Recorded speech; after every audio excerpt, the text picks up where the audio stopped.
I did a couple of videos about how expensive New York is, how the rent was $5,000 and up. Listen to this right here. Let's get it.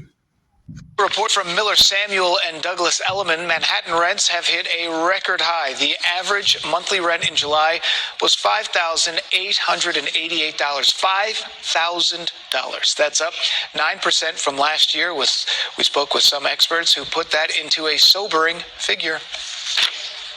Which means that someone has to make $220,000 at a bare minimum. Landlords, their labor costs are higher, fuel costs are higher, their expenses just to run a building are higher, and so those expenses will get passed along to tenants. The pandemic had disrupted that seasonality in which you had renters sort of renting all year round, especially with remote work.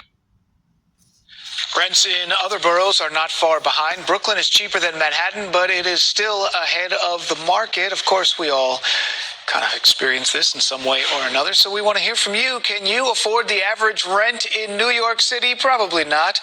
Our Instapoll is live now on our homepage. Head over to fox5ny.com to cast your vote.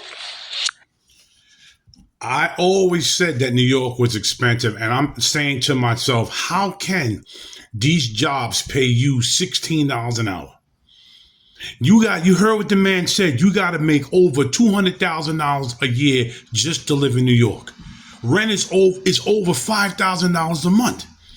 So that means right now they're trying to push all the poor people out of the city because a lot of people are not making $200,000 and more. A lot of people are not making six figures, $100,000 and more.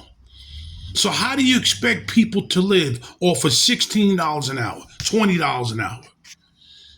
You would have to make, real talk, at least $100 an hour or better. Who's paying people $230,000, $250,000, $300,000 a year? 1% get that. The other one has to suffer. That's why people are renting rooms, living in hotels, paying $1.65 a week for a room or $1.65 a week for a hotel. Couples. You can't do this. Manhattan is going to make the homeless situation even worse than what it is right now. Like, share, and subscribe, and leave a comment on what you think or what's going on. Are they trying to get rid of the poor? This is Big Hawk with that street news, bringing it to you straight out of my mouth.